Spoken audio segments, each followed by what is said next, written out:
तुम दोनों तो चटर पटर खड़ी हो जाओ। चश्मा वाली तुम एक बगल वाली को खड़ा करो, खड़ा करो उसे। कहाँ डोल रही थी तुम सुबह सुबह? नौटंकी।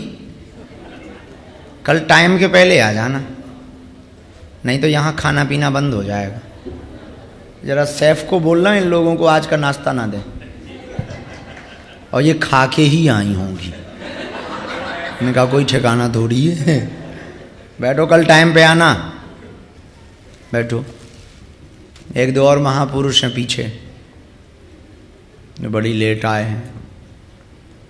कल से हम लोग समय पर और बैठ कर के आगे के सत्र को प्रारंभ करेंगे। आज के जो अनुभव हैं, कल अनुभव तीक्ष्ण होंगे। कल कुछ एक अलग प्रयोग सन्यासी बाबा से प्रार्थना करके करेंगे। 12 बजे तक हम विश्राम करके फिर इसके बाद में लगभग 60-70 लोगों को आज 10 बजे रात तक मिलने की कोशिश करेंगे। तो उस सत्र में आशीर्वाद भी, और आपका कोई ऐसा विशेष एक आध कोई बात हो, उस बात को आप रख सकते हो, ऐसा भी नहीं है। बाकी हम सामूहिक अर्जी तीसरे दिन यहाँ लगा देंगे, तुम टेंशन ना लो। हाँ, एक चीज और हो सकती है, कहो तो बोले। अगर तुम लोग मिलने वाली चर्चा विराम कर दो तो हम तीसरे दिन दरबार लगा दें।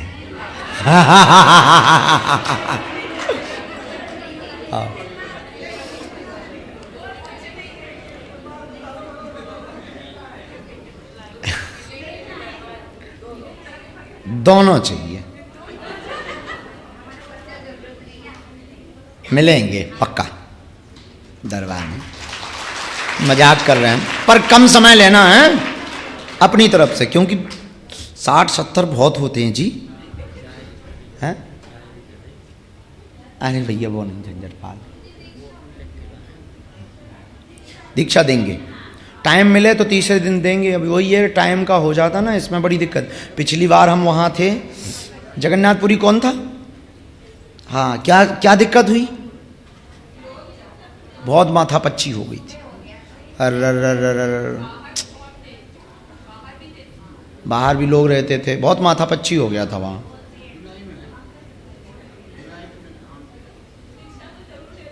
हाँ, दीक्षा देंगे पक्का।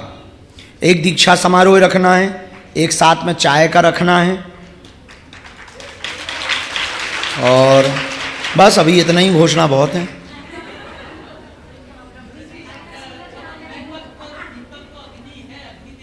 अग्निदेव है।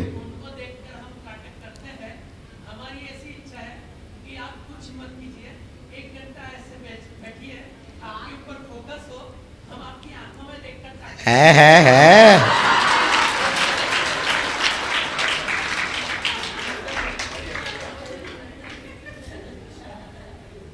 ये वो जाम है जो उतरेगी नहीं, क्योंकि साकी तेरी आंखों से पिलाई गई है। वो शायद गोपाल दास नीरज ने भी एक बार लिखा, ना मैं गिरा हूं ना मैं लड़खड़ाया हूं, फिर भी पिलाने में कमी की है। तो आंखों का जाम पीना है तुम्हें। मजाक कर रहे हैं, ठीक है, करेंगे अगर हमें समय मिलेगा। इन सबसे थोड़ा जल्दी फ्री हो जाएंगे तो ऐसी रात को फिर अपन कोई संवाद रख लेंगे। संगीत वाले आए, ठीक है, अपन ऐसे ही रखेंगे, संवाद रखें। अब हमें लगता विराम करना चाहिए, आप लोगों को नाश्ता भी करना है। पहला सत्र बहुत अच्छा हुआ, और जो लिखवाया है नियम उनको पढ़ के जाना, फिर वापस जाना, फिर से पढ़ना, मौन रहना, मोबाइल कम चलाना, और थोड़ा सा रास्ते में ये चलते फिरते श्वास पर ध्यान केंद्रित करना।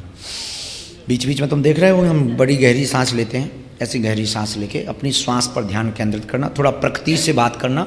आज आप लोग अपने आने वाले 5 साल की बातें लिखेंगे कि आपको 5 साल में करना क्या क्या है, बनना क्या क्या है, और कैसे करना है। इसकी तैयारी करेंगे दोपहर में। हो सकता हम आपकी डायरी चेक करें, किसी की भी कर सकते हैं चेक, इसलिए तैयारी करो आज से ही। हम अभी के सत्र को विराम करते हैं। हनुमान जी और सन्यासी बाबा के चरणों को प्रणाम है। आपके जीवन में खुशियाँ बनी रहें। हर मुसीबत से इन 3 दिनों में हमें आपको कोई भी दरबार की समस्या का समाधान नहीं देना है। इन 3 दिनों में हमें आपको ऐसा बल देना है कि आपके पास समस्या आए तो आप खुद समाधान खोज पाओ, इतने अंदर से मजबूत हो जाओ। ये हमें आपको देना है। मुस्कुराओ। आज का पहले दिन का ऊर्जा, लाखों विधियां हैं। ध्यान की विधि है, श्वास की विधि है, मन की विधि है, पर जो इसका एक अभूतपूर्व आनंद है वो बड़ा अद्भुत है, और इसका रस एक अद्भुत है। और अंदर देखना पे उसी चीज़ को बाहर देखना, ये भी बड़ा अद्भुत है। कई बार अभ्यास नहीं होता है तो उतना मन नहीं लगता, बहुत छोटी चीज़ लगती है, बहुत छोटी चीज़, पर आप सुन करके चौंकेंगे कि ये जो प्रयोग किया गया, इन सभी प्रयोगों के हजारों हजारों ऋषियों मुनियों के अभ्यास हैं और उनको प्राप्त हुई चीज़ें हैं, उनका ये निचोड़ है। और ठीक है, ऋषि मुनि तो हम लोगों ने नहीं देखे, हम अपनी निजी जिंदगी के तो कह सकते हैं कि हमारी जिंदगी के ये स्वयं के प्रयोग हैं, और हमने अपनी जिंदगी में स्वयं ने इन प्रयोगों को किया है और इनका अनुभव बहुत नज़दीक से किया। और हम जो 24 घंटे में 18 घंटे एक्टिव रहते हैं, हम पे उतना समय नहीं होता सोने का, खाने का, पर इन प्रयोगों के बहुत ज़्यादा टाइम नहीं हम दे पाते। 2 मिनट 5 मिनट दे पाते हैं, कभी कभी 10 मिनट ही दे पाते, कभी बिल्कुल नहीं दे पाते हैं, ऐसा भी दिन गुजर जाता है। लेकिन इन प्रयोगों के कारण,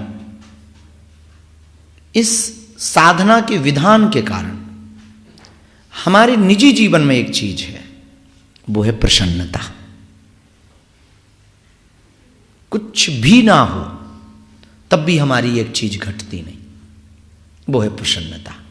शरीर हल्का रहता, मन हल्का रहता, और ऑटोमेटिकली जब दिमाग आपका हल्का रहेगा तो विचार अच्छे आएंगे। और प्रेजेंस ऑफ माइंड बहुत तेज होगा। विज्ञान की भाषा में कहें तो आपका आईक्यू लेवल हाई होगा, अप होगा। और बौद्धिक जगत में आपकी एक अलग छाप होगी। समय लगेगा, ये 3 दिन का आपका अभ्यास सत्र है, लेकिन ये अभ्यास सत्र को आपने अगर 3 दिन बहुत गहराई से किया तो इन 3 दिनों के अंदर आप थोड़ा बहुत नहीं, बहुत कुछ पाकर के जा सकते हो। क्योंकि कोई भी घटना या क्रांति एक क्षण में घटती। बुद्ध को 6 सालों तक कुछ नहीं मिला, बुद्धत्व तो मिला ही नहीं, लेकिन एक रात जब वो गया बिहार में बोधि वृक्ष के नीचे बैठ गए कि अब तो मैं तब उठूंगा जब कुछ जान लूंगा रहस्य, और तुम सुनकर के चौंकोगे, उसी रात बुद्ध को बुद्धत्व की प्राप्ति हो गई। उसी रात महात्मा बुद्ध हो गए, मौन हो गए महीनों के लिए, फिर बोले ही नहीं, क्योंकि जो पा जाता है वो बोलता नहीं। ये आनंद तो अंदर चखा जाता है, ये बाहर नहीं समझ आएगा। बाहर के लोग अगर तुम दर्शक, ये एकांत में हम इसीलिए करते हैं कि अगर ये भीड़ में करेंगे तो उनको लगेगा क्या तमाशा चल रहा है, सब चिल्ला रहे हैं, कोई रो रहा है, कोई नच रहा है, कोई कूद रहा है, और ये भी कोई साधना है कि सो रहे हो। और अजीब बात है, पर अब उनको क्या बताएं, उनको देखने में तो ऐसा ही लगेगा, पर इसके भीतर का रस तो जिसने लिया वही जान सकता है। जिसने ये आनंद पिया है वही जान सकता है। चाय मीठी थी या कड़वी थी, जिसने पी वही जान सकता है। बाहर से देखने में काली कलूटी चाय कई बार बड़ी बेकार लगती, पर थोड़ा नींबू डाल करके पियो, आहा, मन तंदुरुस्त हो जाता है। लेकिन देखने वाले देखेंगे, अरे कॉफी पियो, गोरी नारी है, कहां काली कलूटी चाय में पड़े, बिना दूध की चाय काली कलूटी में पड़े। अरे भाई, देखने में बुरी पर पीने में, भैया याद एक बात और रखना, डॉक्टर विज्ञान कहते हैं कि बिना दूध की चाय ही बेहतर होती है। पर हम लोग तो रूप रंग देख करके आकलन करते हैं, इसलिए इसको एकांत रखा जाता है। और एकांत इसलिए भी रखा जा सकता है, कारण दूसरा भी, ये सबके लिए नहीं, कुछ चुनिंदा लोगों के लिए जिनको वो रस लेना है, जिनको वो आनंद लेना है, उनके लिए, सबके लिए नहीं। अगर सब ही आनंद लूटने लगेंगे तो आनंद बड़ा सस्ता हो जाएगा। फिर आनंद में ही सब रहने लगेंगे तो प्रकृति का खेल बिगड़ जाएगा। बोलना बच्चा 3 साल में सीख जाता है, ज्यादा से ज्यादा 5 साल में, पर क्या बोलना है ये पूरी जिंदगी में सीख पाता है। आप बोलना तो बहुत जल्दी सीख सकते हो, पर क्या बोलना है इसके लिए पूरी जिंदगी लग सकती।